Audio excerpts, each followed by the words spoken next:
Hey guys, welcome back.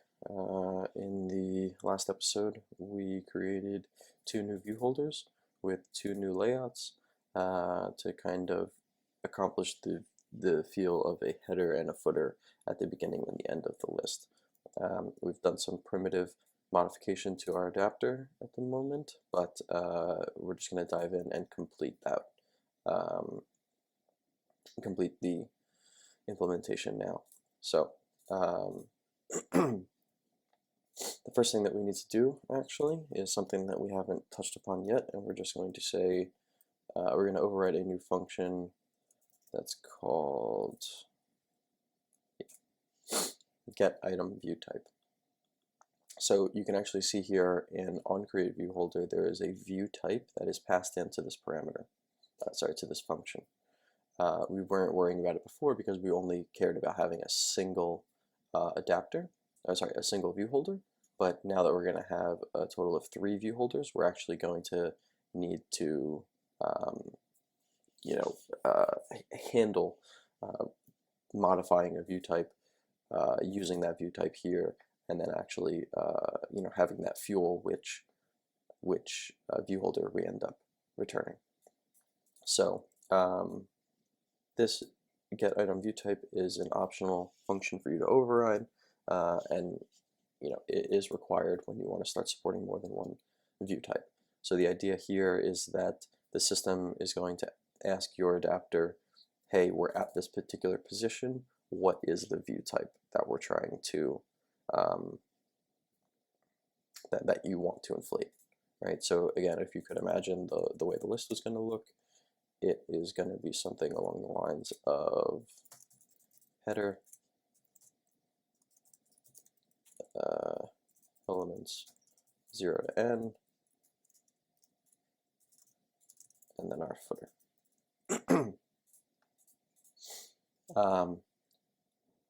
So in order to keep this consistency, we can actually replicate that in code here, because these are different. This is a header view holder, these are the simple view holders, the normal view holders, and then this is just the footer. So we can kind of figure that out based on position, right? So it requires you to return an integer. So we can say when is the equivalent of the switch statement in Java. So when our position is 0, we're going to return our header, and or we're going to return a view type that correlates to this header view holder. And so I just want to show you something real quick. Traditionally, you need to do something like this, right? Where maybe we would return 0, or we would return 1, or 2, or something like that. And then in here, the view type, we would actually just, kind of switch again on that and say, oh, when view type is 2, that means we need to inflate the header view holder. But actually, if you remember our discussion about resources the other day, each of these layout files has a unique ID, and they're all integers. So we can actually make use of that integer in this case, because we kind of want a unique way to define exactly what layout we want to inflate. And instead of creating new member variable to just hold, 0, 1, 2, 3 in them, we can actually utilize the what the system already gives us. So if we say r.layout viewholder header, again, this returns, as you saw here,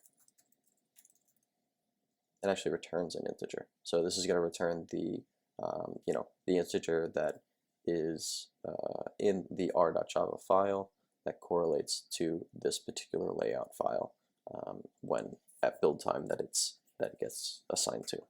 So so when position equals 0, we're going to return the header. When position equals data.size, meaning the end of the list,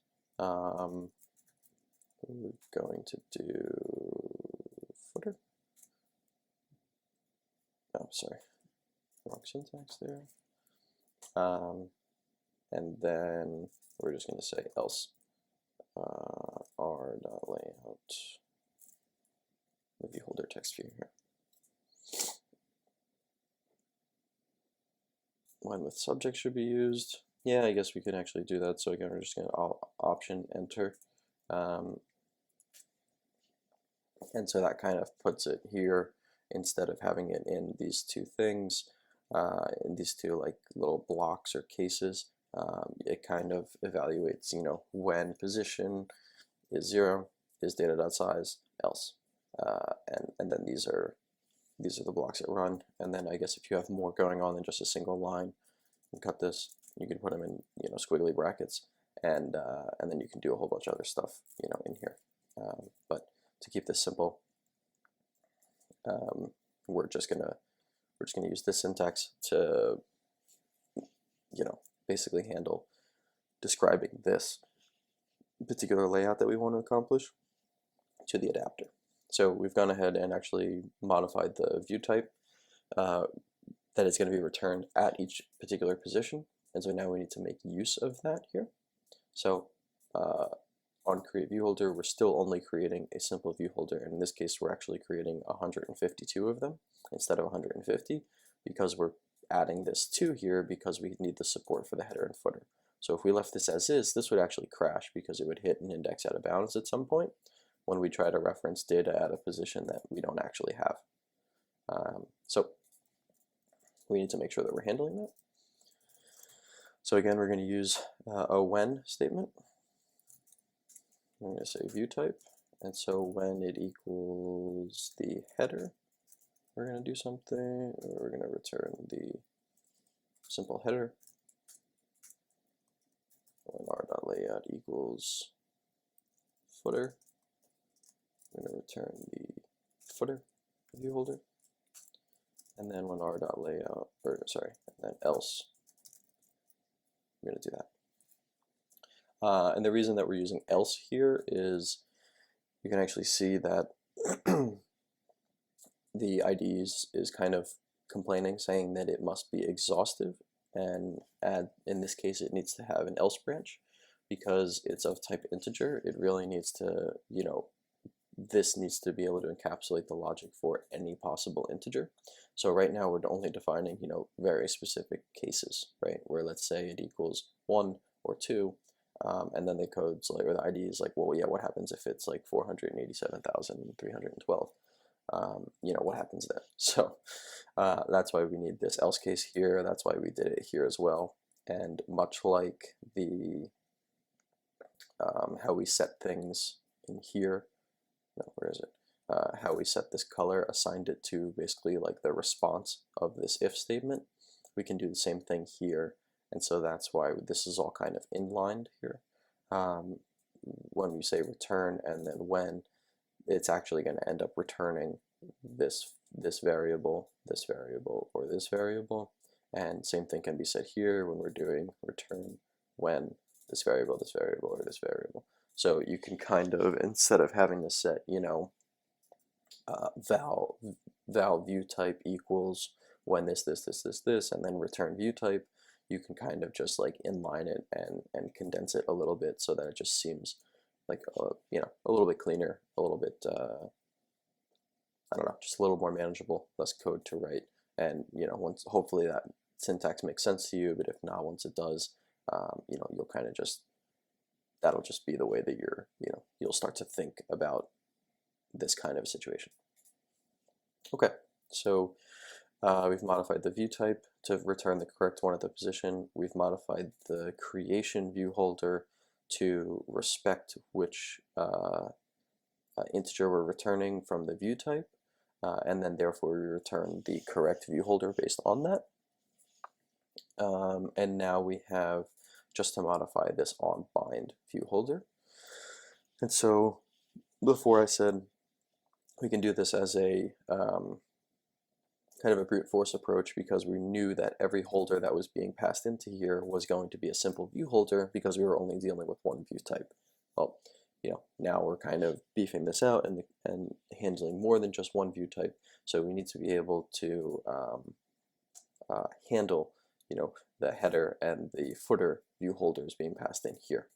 Because if we actually try to, you know, run this and the system tries binding the very first view holder, which is going to be a header, it's going to crash right here because it's just not going to it's not going to be able to cast it. So another interesting when usage, so we can say when holder, and then is basically the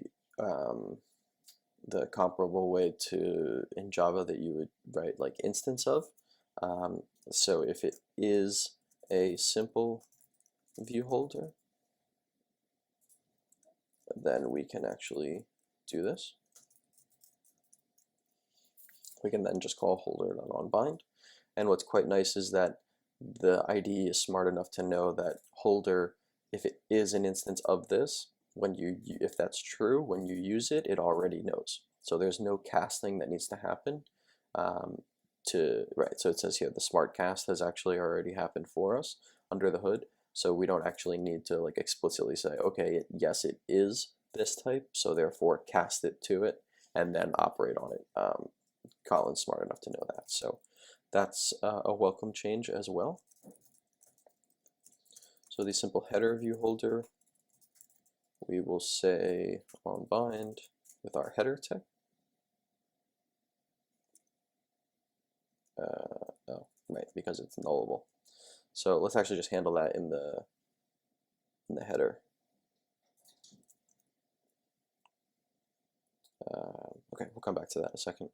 And then otherwise, if it is a simple footer view holder, we're just going to say holder. Did we not create the onBind function for this one?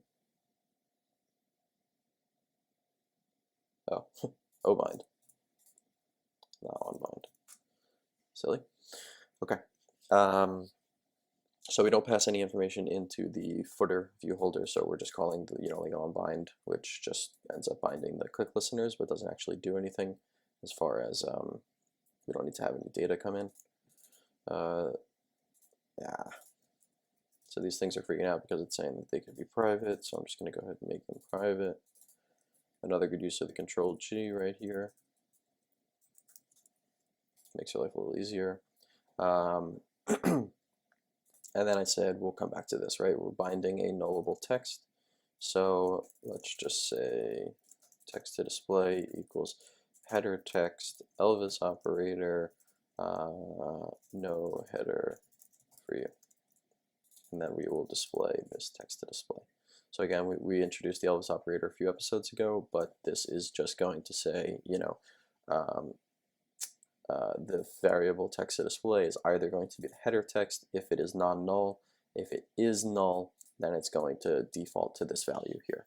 So just a little way that the header view holder has some error handling and can encapsulate all that logic in the view holder instead of outside of the view holder to make sure that the header is being displayed properly.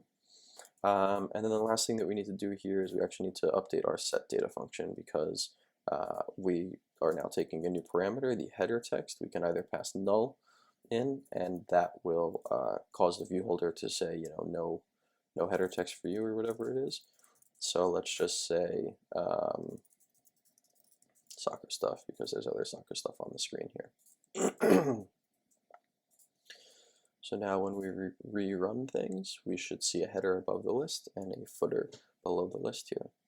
And you can see here that it actually, all of these functions kind of work together, literally all of them, work together in order to get the correct view at the correct position, inflate it, bind it, etc. So, there's a little bit of work that needs to be done to update for a new view holder, and sometimes the math can get a little annoying when you're injecting things like in between in between specific elements. But it's just something that you'll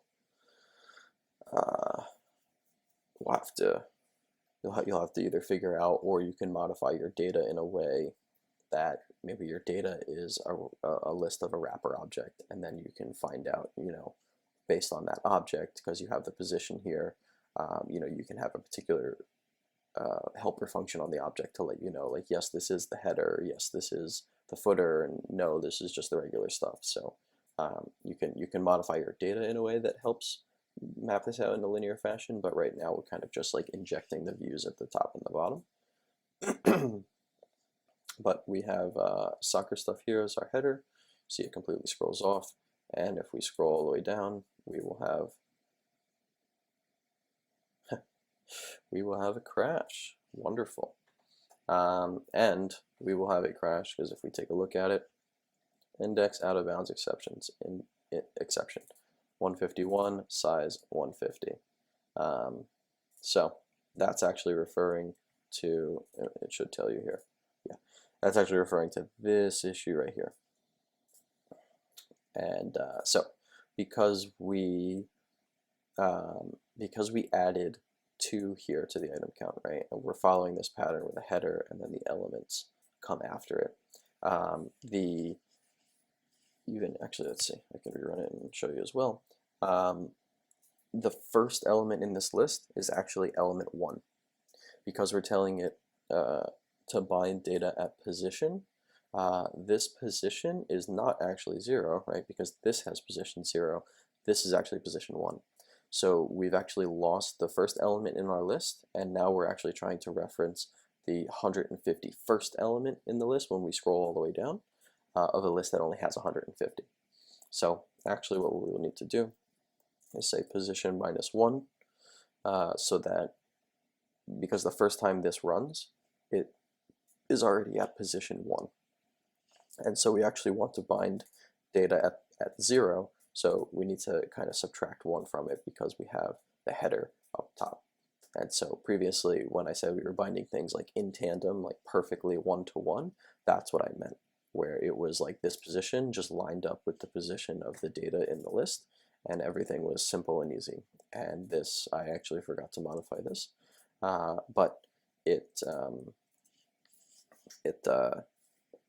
kind of bit us in the butt there and made us think about it. So now you can actually see element 0 is here. And then if we scroll all the way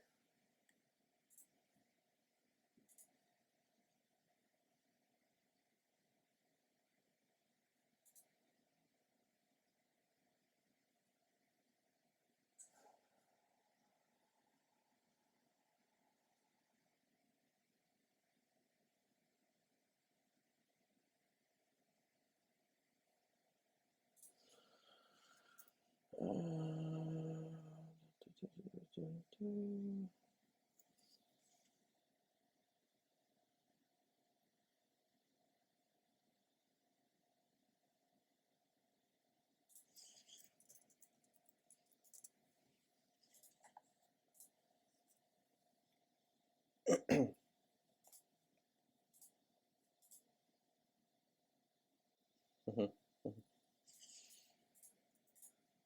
Okay. Hey guys, welcome back. Uh, sorry about that again. Just more math off by 1 errors kind of thing. So actually not only did we need to change the position that we were binding, but I also had a small logical error here where we were defining where the footer was. So we actually weren't putting the footer at the end of the list, we were actually putting the footer like in between the last elements in the list. And so when we would actually try to reference position -1, we still got the index out of bounds exception. But now, as you can see here, once we have that fixed,